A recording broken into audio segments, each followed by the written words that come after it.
한 중년의 두 남자가 오랜만에 만나서 이런 대화를 시작합니다. 이 광고 카피에 이런 말이 나오거든요.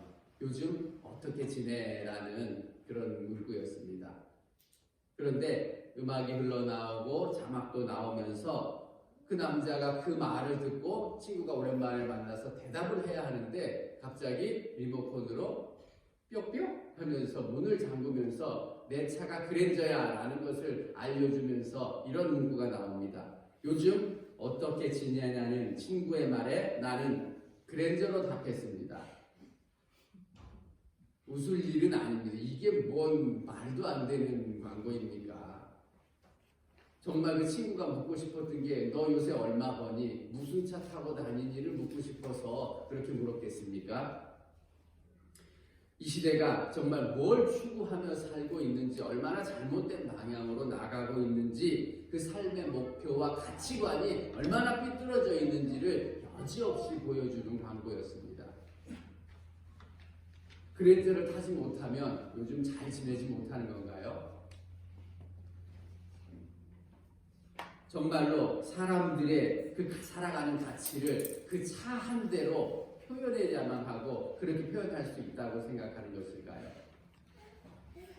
이 광고는 아니나 다를까 온네어 방송을 타자마자 많은 비난을 받았습니다. 이게 뭐냐? 이런 식으로 광고하면 되냐? 많은 네티즌들의 그 비난을 받았음에도 불구하고 그 광고 덕에 차는 어마어마하게 많이 팔렸습니다. 그때부터 그랜저라는 자동차가 현대자동차에서 제일 많이 팔리는 차로 되었습니다. 그로부터 10년이 다 지났습니다. 2019년도 올해죠. 얼마 전에 또 하나의 선전이 나왔습니다. 저를 더 혼란스럽게 하고 또 화나게 했습니다. 왜냐하면 다 제 세대의 그 사람들의 감성을 자극해서 광고를 만들었기 때문입니다. 광고는 1990년대 초반에 고등학교 학생들이 나오는 광고였습니다. 그 광고들 교복을 입고 그때 유행하던 휴대용 CD 플레이어 아시죠? 가지고 다니면서 CD 들고 그렇게 헤드폰을 끼고 학생들이 춤을 추면서 저희 학생들 고개 숙이지 말고 잘 들어야 돼요. 춤을 추면서 놀고 있었습니다. 그러면서 친구들끼리 이런 말을 합니다. 그때 당시에 유행했던 그 노래도 나오더라고요. 기우스의 집에 나를 돌아봐. 아시는 분들은 아실 겁니다. 다 90년대 초반입니다. 제 때죠. 그렇게 신나게 놀면서 친구들끼리 이런 얘기를 합니다. 야, 우리 이 다음에 성공하면 뭐 할래? 그러니까 이 말이 끝나자마자 한 고등학생이 주저없이 그랜저 사야지 라고 말을 합니다. 그 아이들이 성공해서 할 일이 그렇게 없습니까? 그까지 그랜저 하나 사는 걸로 자신의 인생을 걸게. 그게 뭐라고? 분명히 이 광고를 카피한 카피라이터는 저하고 거의 동년배일 것입니다. 이 옛날 그랜저에 대한 그런 감성을 가지고 있는 사람들을 잘 자극했죠. 옛날에 저희가 어렸을 때만 해도 그랜저는 지금의 그랜저는 아니었습니다. 거의 지금 타고 다니는 외제차보다 더 보기 힘들었습니다. 그래서 부의 상징이었고 성공의 상징이었는데 그걸 잘 자극한 거죠. 정말 사람을 바보로 만들어버리는 광고입니다. 그랜저가 뭔데 성공해서 사야 되는 그 차가 됐습니까? 왜 인생 성공의 척도가 그랜저가 돼야 되겠습니까? 물론 그랜저가 나쁘다는 말은 아닙니다. 저는 그리고 그 차도 가지고 있지 않습니다. 그러나 그 그랜저라는 그 세상 물질적 가치로 성공을 판단하고 가늠하는 이 세대가 참 한심하고 안타깝습니다. 이런 것들을 누리고 이런 것들을 소유하기 위해서 우리 예수님께서 이 땅에 오셔서 낮아지시고 십자가에 돌아가셨습니까? 그리고 그렇게 그 모든 것을 이루시고 우리 하나님 아버지께서 회복시켜 주시고 높여 주실 때 이런 물질적으로 높여 주셨을까요? 아닙니다. 오늘 말씀을 통해서 정말로 하나님의 뜻대로 사는 사람들, 그리고 하나님께서 그 사명을 이루고 하나님께서 귀하고 높게 높여주신 사람들은 어떤 모습이어야 하는지 한번 살펴봤으면 좋겠습니다. 우리 인생의 성공은 지난주에도 말씀드렸듯이 이런 세상적인 가치에 있지 않습니다. 한 번뿐인 잠깐뿐인 인생, 하나님의 영광을 위해서, 하나님을 영화롭게 하기 위해서 우리는 이 땅에 있는 것입니다. 저와 여러분이 동의를 하시던 하시지 않던 상관없습니다. 그건 하나님께서 이 땅을 만드시고 우리 인생을 만드셨을 때 해놓으신 목적이기 때문입니다. 그래서 지금 내가 서 있는 곳, 내가 하고 있는 일을 통해서 하나님을 높이고 하나님 안에서 즐겁게 살아가는 것이 하나님을 영화롭게 하는 길이고 또 그것을 이루는 것이 성공입니다. 세상적으로 많은 것을 가지고 누리고 높아지고 좋은 것을 그랜저라고 하는 그 차를 사고 나서 하나님 감사합니다, 하나님께 영광 올려드립니다 한다고 그게 영화롭게 하는 건 아니라는 것입니다. 우리 예수님께서는 아무도 그 가치를 인정해주지 않았어도 묵묵히 십자가의 길을 걸어가셨고 구원을 완성시키셨습니다. 그때 주님께서 이렇게 말씀하셨습니다. 아버지께서 내게 하라고 주신 일을 내가 이루어 아버지를 이 세상에서 영화롭게 하여 싸움나이다. 하나님을 영화롭게 하는 것은 하나님께서 나에게 우리에게 맡기신 일을 잘 감당하는 것이지 그것이 세상 사람들이 알아주거나 귀하게 여기거나 높이거나 하면 아무 상관이 없습니다. 그래서 우리가 세상에서 꼭 성공하는 것으로 하나님께 영광 올려드린다는 생각은 우리가 잠시 접어둬야 할 것 같습니다. 오늘 그 예수님, 그 사명을 완수하신 예수님 하나님께서 높여주셨는데요. 어떻게 높여주셨는지 한번 살펴보겠습니다. 28번째 질문입니다. 웨스트민스터 소요리 문답 28번째 질문. 그리스도의 높아지심의 내용은 무엇입니까? 라고 묻습니다. 낮아지셨다가 하나님께서 높여주셨는데 그 높아지심의 그 내용들이 무엇입니까? 라고 이렇게 말씀하는데요. 그 답변은 그리스도의 높아지심은 사흘 만에 죽은 자들 가운데서 다시 살아나신 것. 첫 번째, 사흘 만에 죽은 자 가운데 다시 살려주신 것이고, 두 번째, 하늘에 오르신 것. 세 번째, 하나님 아버지의 우편에 앉으신 것. 네 번째는 마지막 날에 세상을 심판하러 오시는 것이다. 이렇게 말씀합니다. 오늘은 그 첫 번째 한번 살펴보겠습니다. 예수님을 회복시키시고 많은 사람들 앞에 높여주셨습니다. 그것이 바로 오늘 부활, 다시 살아나신 것입니다. 그런데 그 부활도 예수님을 위한 것이 아니라 저와 여러분들을 위한 것이었다는 것을 우리는 알아야 합니다. 왜냐하면 예수님이 뭐가 아쉬워서 육신을 또 입고 육체를 입고 살아가기 원하십니까? 창조주께서, 영이신 창조주께서 왜 육체의 미련을 가지고 육체를 입으셨겠습니까? 우리를 위해서 우리가 입고 살아가야 할 그 부활의 육신이 이런 것이다라고 알려주시기 위해서 또 그 부활의 몸을 입으셨습니다. 오늘 첫 번째 말씀, 사흘 만에 죽은 자들 가운데서 다시 살아나신 것, 이게 첫 번째 높여주심인데요. 한번 살펴보겠습니다. 인류 역사를 살펴볼 때 어떤 황제도, 어떤 영웅 호걸도, 어떤 잘세 가인도 넘지 못하는 선이 분명히 있습니다. 무엇일까요? 세월이 지나면 늙는 것 거스를 수 없고요. 병드는 것 거부할 수 없습니다. 그러다가 죽는 것, 이건 아무도 벗어날 수 없습니다. 누구나 이 모든 것에 걸려서 잠깐 본인이 한평생 살다가 돌아갔습니다. 그렇기에 이 땅에 살아가는 모든 생명을 가진 사람들은 바라고 원하는 것이 이것을 넘어서는 것입니다. 늙지 않고 병들지 않고 더 나아가서 죽지 않는 것을 바랍니다. 의학이 발달한다고 해서 이것을 해결할 수 없습니다. 우리 기대 수명이 이제는 의학이 발달하면서 100세가 넘는다고 해도 큰 의미가 없는 것이 병원에서 아니면 늙고 힘없이 병들어서 무의미하게 100세를 산다고 한들 큰 의미는 없을 것입니다. 그렇게 살고 싶은 분은 아마 거의 없으시리라 믿습니다. 건강하고 즐겁게 내가 하고 싶은 일을 하면서 사시고 싶겠죠. 오늘 말씀을 보면서 부활의 핵심이 뭔지 한번 살펴보겠습니다. 예수님께서는 십자가에 돌아가신 후 사흘 만에 살아나신 것과 라고 말씀합니다. 예수님은 부활하셨습니다. 다시 살아나셨습니다. 그것이 우리가 걸어가야 할 모습이라고 알려주시기 위해 그렇게 또 살아나셨습니다. 부활의 핵심은 우리가 거부할 수 없는 그 죽음에 대한 완벽한 승리를 말씀해 줍니다. 쉽게 말씀드려서 누구도 거부할 수 없고 피할 수 없는 그 죽음을 죽여버린 사건이 바로 부활입니다.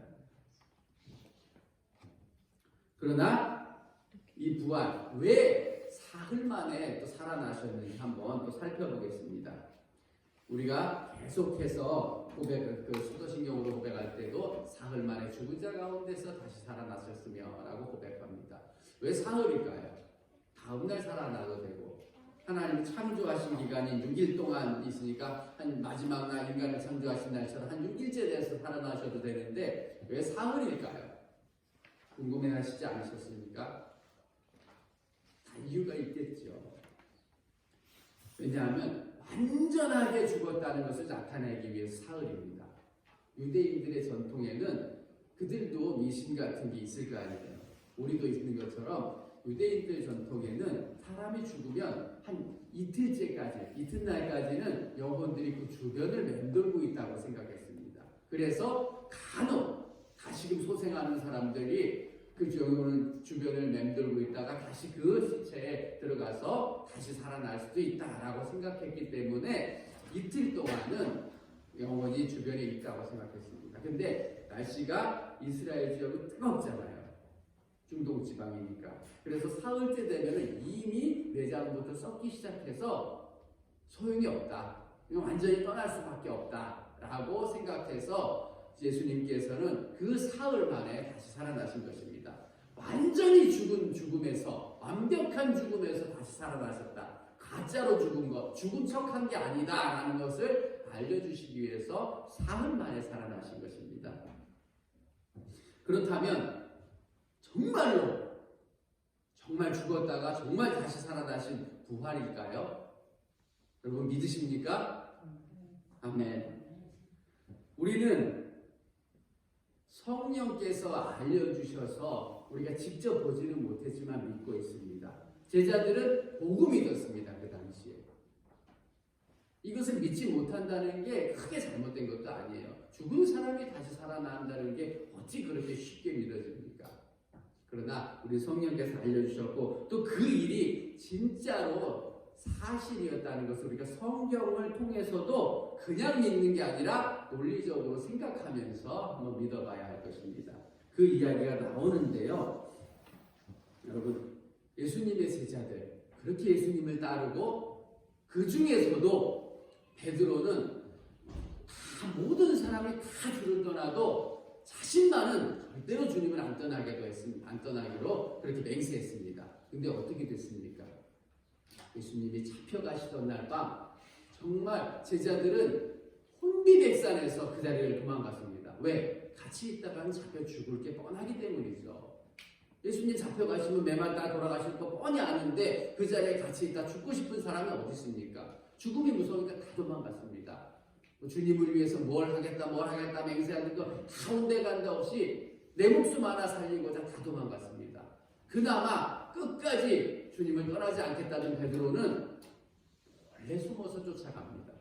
그렇게 예수님께서 대제사장의 뜰에서 매를 맞으시고 모욕당하시는 것을 원래 지켜보다가 그 대제사장의 여종에게 들켜버리죠.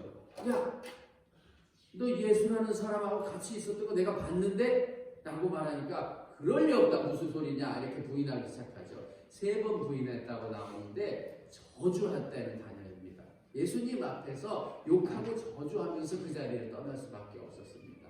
그렇게 사랑한다고 목숨까지 아끼지 않겠다고 했던 사람이 죽음 앞에서 초라해지고 무너져서 그 예수님을 눈앞에서 욕하고 자신의 목숨을 살리고 떠났던 사람이 베드로입니다.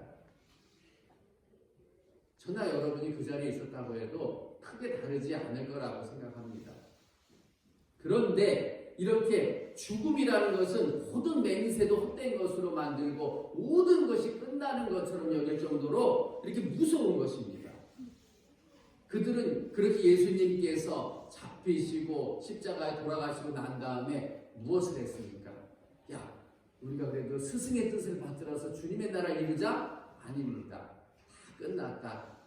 죽었으니 다 끝난 거다. 이제 소용없는 거다. 라고 각자 고향으로 가서 각자의 생업을 하고 살았습니다. 그렇게 죽음이란 모든 희망을 꺾어버리고 절망의 상태로 떨어뜨리는 것이 죽음입니다. 그런데 예수님께서는 사흘 만에 3일째 되던 날 다시 살아나셨죠.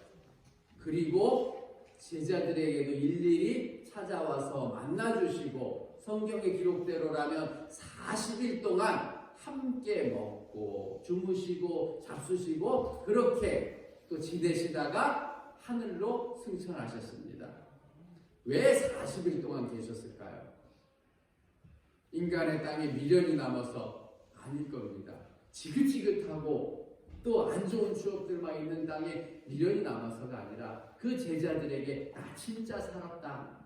나 진짜 부활한 거다. 보고 믿어라라고 하는 사람들에게, 있는 사람들에게 알려주시기 위해서, 보여주시기 위해서 그거 증거하라고 계시다가 올라갔던 것입니다. 그것을 직접 목격하고 만지고 예수님과 생활했던 그 제자들, 그러면 어떻게 변했을까요? 그 이후에는 이전과는 전혀 다른 사람이 됐습니다. 군인이 찾아와서 예수님 잡아가라 할 때 걸음아 나 살려라 도망가고 자기 목숨을 구했던 사람들이 이제는 로마 군인들이 다시는 예수의 이름으로 복음을 전하거나 예수가 부활했다는 그런 말 하면은 너희들은 그 자리에서 처형당할 줄 알아라. 이렇게 말하는데도 담대하게 복음을 전하고 죽었습니다. 순교당했습니다. 어떻게 이렇게 할 수 있었을까요? 정말 부활했으니까, 그것을 목격했으니까, 그것을 봤으니까 이제는 죽음이 더 이상 끝이 아니구나. 죽음이 나를 가로막을 수 없구나. 이 한 번뿐인 죽음은 가짜 죽음이구나. 이거를 알았기 때문입니다. 부활한 것을 선포하고 다니면은 군인들이 로마 정부에서 잡아 죽인다고 했습니다. 그런데 계속해서 부활했다고 선포하고 다녔습니다. 그러면 그 당시는 얼마 안 됐을 텐데 로마에서 예수님을 잡아다가 매장을 시켰는데 정말 부활한 게 아니라면 로마에서 이런 거짓말쟁이들을 봤나 여기 시체가 여기 있는데 하고 갖다 보여줬으면 됩니다. 그러나 시체는 없었습니다. 왜? 살아나셨기 때문이죠. 그런데도 유대인들과 당시 사람들은 이렇게 소문을 냈습니다. 저 예수의 제자들은 지들이 몰래 밤에 예수의 시체를 훔쳐가 놓고서 부활했다 이렇게 거짓말하고 다닌다라고 말합니다. 그런데 세상에 그런 거짓말할 사람이 어디 있습니까? 예를 한번 들어보겠습니다. 여러분 가짜야, 나쁜 재료로 만든 식품, 정말로 먹지 못할 것을 싼 재료로 만들어서 만드는 그 식품이나 약 하는 사람들 있죠. 그 사람들이 그런 거 몹쓸 것을 넣어서 만든 음식이나 약 자기나 자기 자녀에게 먹일까요? 안 먹일까요? 안 먹입니다. 자기 자식한테 안 먹입니다. 왜? 훤하잖아요. 나쁜 거 들어있고 건강을 해치는 게 들어있는데 내 목숨 그리고 내 목숨보다 더 소중한 내 자녀에게 그걸 먹일 리 없죠. 그런데 이런 것도 안 먹이는데 내가 시체를 훔쳐오고서 예수님이 살아나셨다라고 내가 만들어낸 거짓말 때문에 목숨을 내놓고 순교할 사람이 세상에 어디 있습니까? 거짓말로 약 만들어서도 내 자녀도 안 먹이는데 내가 만들어낸 거짓말, 내가 시체를 훔쳐놓고서 예수님 부활했다고 뻥치는 사람들이 그것 때문에 그 뻥을 지키기 위해서 목숨을 내놓다는 것은 말도 안 되는 겁니다. 예수님은 진짜 살아나셨고 그 제자들은 그것을 진짜 봤기 때문에 부활을 선포하고 다녔던 것입니다. 이렇게 예수님의 부활은 진짜였습니다. 그래서 그들은 단지 로마의 칼로 죽는 것, 늙어서 죽는 것, 병들어서 죽는 게 두려운 게 아니라 하나님께 용서받지 못하고 영원히 죽는 것, 그 진짜 죽음을 두려워했습니다. 그래서 그 부활을 알려고 선포했습니다. 이제는 그들에게는 이 땅에 살다 한 번 죽는 건 죽음이 아니라 영원한 생명으로 가기 위한 꿈과 의의 정도로 생각했을 것입니다. 우리가 생각해 보십시오. 어머니 뱃속에 10달 동안 살아갈 때 우리 세상은 그 뱃속입니다. 근데 이 출생이라는 이 꿈과 의를 지나야만 이 세상을 맛보듯이 죽음도 그런 것입니다. 이 땅에서 잠깐 있다 다른 곳으로 옮겨질 때 거쳐야 하는 것이지 이제 죽음은 우리에게 더 이상 끝이 아니라는 것을 우리는 분명하게 알아야 합니다. 그렇기 때문에 그 사람들, 그 제자들은 자기의 목숨이 죽는 걸 뻔히 알면서도 그 부활의 예수님을 전하지 않을 수가 없었습니다. 그렇기 때문에 우리는 알아야 합니다. 이 우리를 위하여서 다시 살아나신 부활, 예수님을 위한 것이 아니라 오롯이 우리를 위한 것이었다는 것을 우리는 이 부활의 사건을 통해서도 알아야 합니다. 그래서 부활의 첫 열매가 되셨다. 성경은 그렇게 말씀하십니다. 우리가 이루어야 하고 우리가 맺어질 열매의 첫 번째로 예수님께서 맺어주셨다. 그래서 부활의 첫 열매가 되셨다고 성경은 말씀합니다. 그렇다면 이제 한번 기분 좋게 살펴보겠습니다. 부활한 몸은 우리가 살아가고 우리가 회복되고 다시 살아서 영원히 살아간다고 하는 그 부활의 몸이 어떤 몸일까요? 한번 생각해 보셨습니까? 어떤 몸으로 영원히 사셨으면 좋겠습니까? 좀 얼굴이 좀 바뀌었으면 좋겠습니까? 아니죠. 그럴 수가 없죠. 다른 사람이 이제 얼굴이 바뀌면 누구나 난 부활해서 천국에 가서 살 때 좀 얼굴 좀 바뀌었으면 좋겠다. 남자들은 다 원빈이나 정우성처럼 생겼으면 좋겠다. 여자들은 뭐 전지현, 뭐 한가인 이런 얼굴로 바뀌었으면 좋겠다라고 하지만 다 똑같이 그렇게 생기면 안 되잖아요. 그리고 하나님께서는 우리의 몸 그대로 다시 회복시켜 주십니다.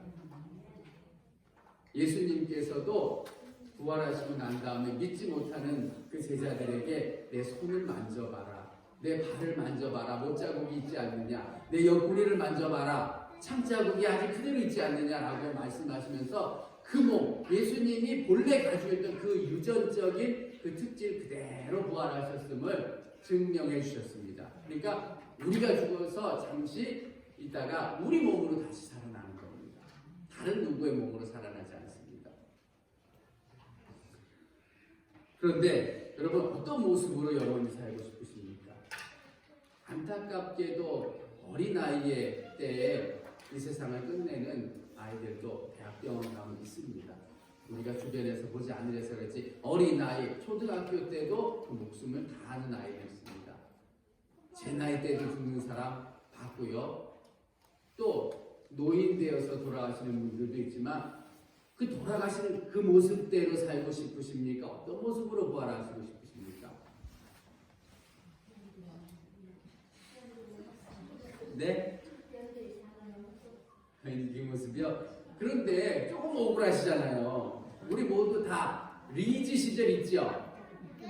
리즈 시절이 뭐냐면은 내 외모나 인기나 실력이 절정에 올랐을 때는 우리 리즈 시절이라고 해서 말을 합니다. 그때로 살고 싶잖아요.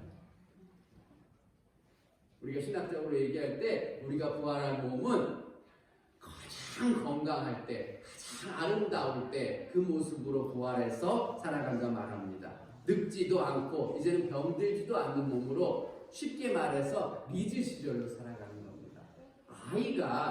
어린아이가 그때 생을 다 하고 죽었는데 영원히 그 어린아이로 걷지도 못하고 살아간다면 그 아이에게 그 천국이 뭐 행복하겠지만 그래도 남과 비교했을 때 좋지 않을 것 같죠. 이제 오래 사셔서 백수를 하셔서 거의 걷기도 힘든 그 누워만 계시다 돌아가셨는데 그 모습으로 다시 부활해서 영원히 살아가면은 뭐 좋으시겠습니까? 아니죠. 아프고 힘들어서 병들어서 그렇게 고통당하던 그 모습으로 다시 부활해도 좋지 않습니다. 우리 부활은 가장 건강하고 아름답고 완벽했던 그 리즈 시절로 부활시켜 주시는 것이라고 말씀하고 있고 성경을 통해서 우리가 분명히 확인할 수 있습니다. 못 들어보셨죠? 이런 말. 잘. 리즈 시절로 부활한다. 오늘 성경을 통해서 정말 그게 가능한지 한번 제가 조목조목 살펴드리겠습니다. 예수님께서 돌아가시기 전 토질게 매맞으시고 또 십자가에서 물과 피를 다 쏟으시고 정말 몸이 이런 표현을 하긴 뭐하지만 만신창이가 되어서 일찍 돌아가셨습니다. 십자가에 죽으면 그렇게 해가 지기 전에 일찍 숨을 거둘 수가 없습니다. 그런데 예수님은 이미 그 전날부터 모진 매를 맞으시고 지치셨기 때문에 일찍 돌아가실 수밖에 없었습니다. 그러면 주님께서 그 몸이 부활하실 때 그 몸으로 부활하시진 않겠죠. 누가복음 24장을 살펴보면 약간 특이한 사건이 나옵니다. 예수님의 부활에 대해서 나오는데요. 여인들이 그 무덤을 찾아갑니다. 슬픈 마음에 예수님의 시체라도 보고 닦아드리려고 그 돌문을 병사들이 있는 곳에 부탁해서 시체라도 좀 닦고 오려고 들어갑니다. 이스라엘 무덤은 우리처럼 땅에 놓는 것이 아니라 동굴을 파고 그 안에 안치시키는 겁니다. 그래서 그냥 시체를 이렇게 놓아놓은 거기 때문에 언제라도 돌문을 굴려놓고 갈 수 있고 그렇게 뼈가 되고 나면 한쪽으로 치우고 또 다른 시체를 같이 넣습니다. 그렇기 때문에 이스라엘에서 죽으면 조상들에게로 돌아간다. 이 말은 조상들의 뼈가 있는 것을 같이 묻힌다는 말입니다. 이런 무덤인데 갔는데요. 무덤문이 열려있고 예수님의 시체가 없어졌습니다. 얼마나 놀랬겠습니까? 여인들. 감성 풍부한 이 여인들이 도대체 예수님의 시신이라도 우리가 품고 닦아드려야 되는데 도대체 누가 훔쳐갔냐고 놀라서 이렇게 찾고 있는데 누군가 이 말을 합니다. 천사였는데요. 천사가 어찌하여 살아있는 자를 죽은 자들이 있는 무덤에서 찾고 있느냐. 여기 계시지 않고 살아나셨느니라고 말씀하셨습니다. 그 말을 듣고서 이 여인들이 원래 여자들이 똑똑한가 봐요. 남자들은 그 제자들은 도무지 생각을 못했는데 여인들은 그 말을 듣고서 예수님 살아계실 때도 계속 몇 번이고 말씀하셨지 순환을 당하셔야 되고 십자가에 돌아가셔야 되고 사흘 만에 살아나신다고 말씀하신 거 진짜구나 라고 그제서야 믿고 이 여인들은 제자들이 있는 곳으로 달려가서 그 말을 합니다. 그게 누가복음 24장에 나오는데요. 그 말을 들은 그 다른 유다를 뺀 11명의 제자는 뭐라고 말했을까요? 허탄한 듯 들려 믿지 아니하니라고 기록합니다. 쟤들 저 여인들 실성했구나. 맛이 갔구나. 이렇게 반응했다는 거죠. 어찌 보면 당연한 반응입니다. 그런데 그 일이 있고 나서 그 날에 어떤 그 중에 있던 한 두 제자가 예루살렘에서 25리가 떨어진 곳 10km죠. 엠마오라는 마을로 가는 길 들어보시죠? 많이 엠마오로 가는 길 그렇게 걸어가고 있었습니다. 두 제자가 그러면서 이런 이야기를 하고 갔죠. 야 아까 그 얘기 들어봤어?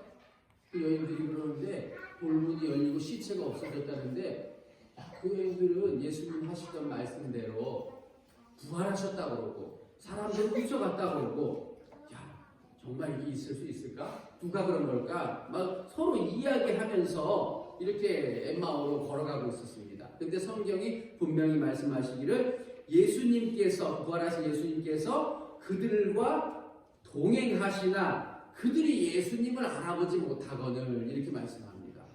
분명히 예수님을 봐왔고 예수님과 함께 했던 제자들 그 무리들 중에 하나였는데 예수님을 못 알아보고 같이 걸어가고 있는 겁니다. 얘기하는데 그러면서 이제는 예수님이 그들에게 묻습니다.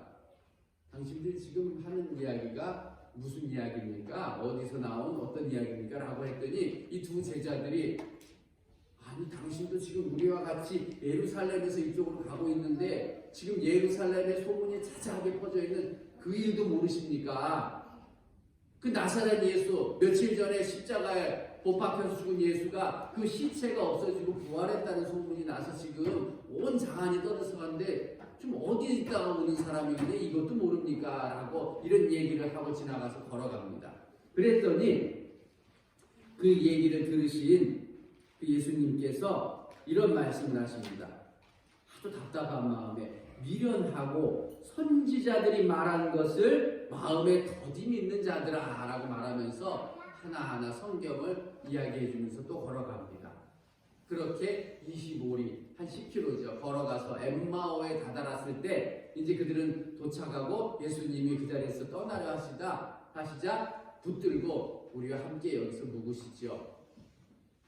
날도 저물었는데 여기서 묵으시면서 우리가 함께 밥도 먹고 이야기나 더 하시죠. 이렇게 붙듭니다. 그때까지도 예수님이 못 알아봤습니다. 그리고서 예수님께서 그 음식에 축사하시면서 그 두 사람의 눈이 밝아져 비로소 예수님을 알아보더라 라고 성경은 기록합니다.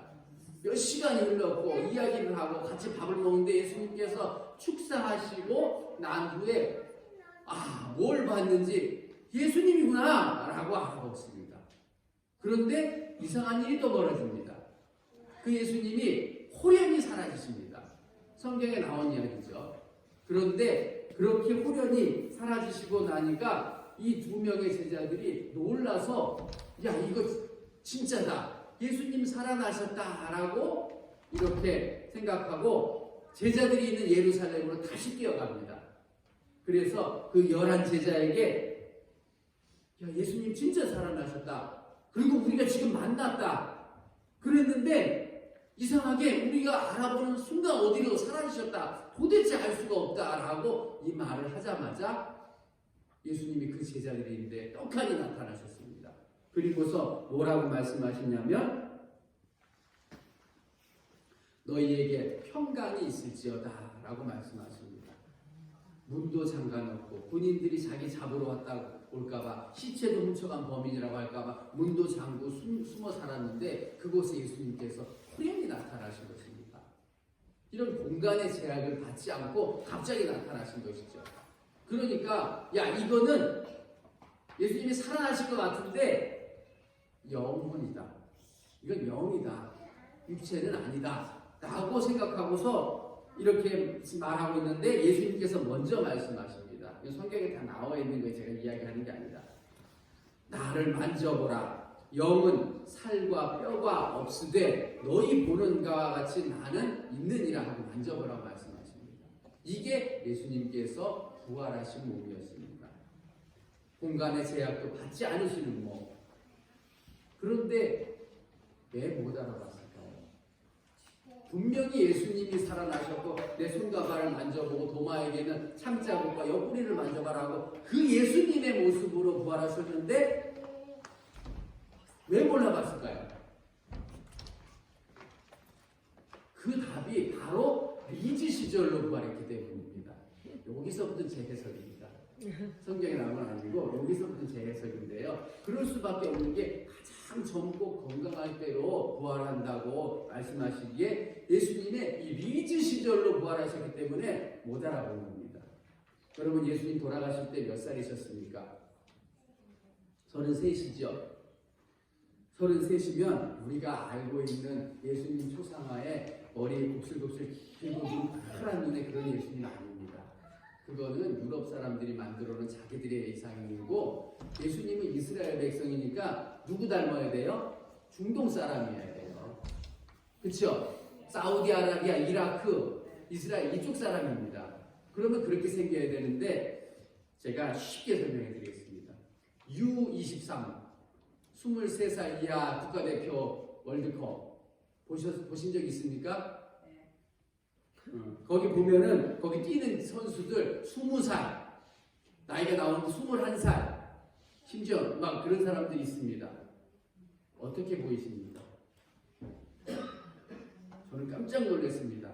분명히 겉으로 보기엔 제 또래인데 나이 나오는 게 21살, 22살 나와서 야, 저 나라 애들은 뭘 먹고 살기를 저렇게 변하나? 저만 느낀 겁니까? 진짜 중동 사람들 그렇습니다. 실제로 본 게 있습니다. 작년에 제가 스리랑카에 단기 선교를 다녀왔습니다. 현지 교회를 다니면서 예배드리고 뭐 준비한 거 하고 왔는데요. 한 지역에 어느 교회 한 목사님 사모님을 만난 적이 있습니다. 예배드리고 준비한 거 물품 나눠드리고 공연도 하고 만들기도 하고 다 끝나고 나고 이제 기도하면서 기도 제목도 나누고 이제는 다과를 하면서 이런저런 이야기를 나눴습니다. 처음부터 그 사모님은 손주를 안고 있었습니다.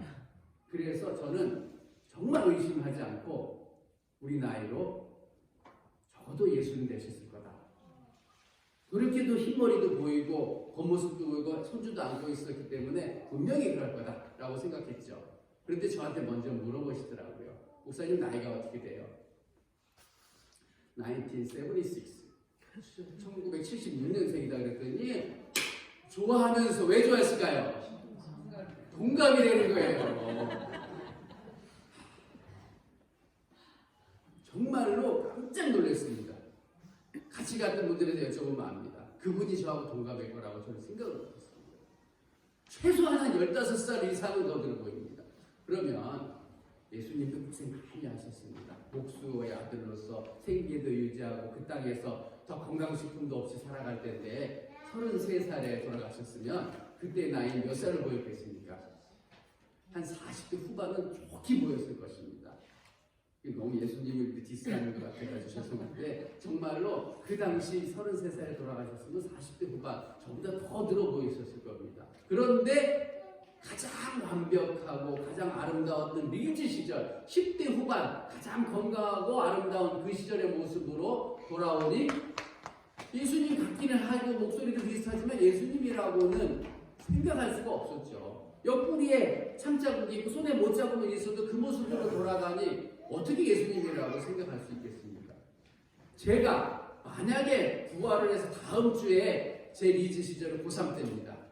깜짝 놀랐어요. 여러분들. 저 고3 때 오고 야 어떻게 저런 사람도 있었을까?